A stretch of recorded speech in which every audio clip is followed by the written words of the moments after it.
Napaparating sa'yo, bagay na paparating sa'yo. Ano nga ba ito? Ating alamin.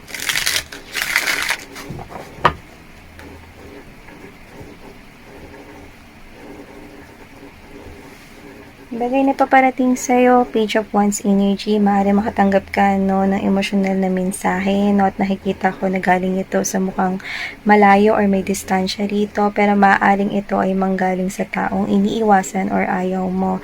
Magician energy, nakita ko rito ng mga oportunidad na maa-attract at ito yung mga bagay na gusto mo. Panatilihin lamang ang positibong pag-iisip para ito ay mas mabilis mong makuha at makamit. Devil card energy, nakikita ko rito na maaaring meron kang gustong-gustong bagay noon na posibleng natabunan or nakalimutan mo na, pero ngayon ito ay mukhang magbabalik sa iyong buhay at nakikita ko na muli kang ma-addict dito. Pwede itong interest, hobbies, or pwede rin naman na bagay na kinahuhumalingan mo noon.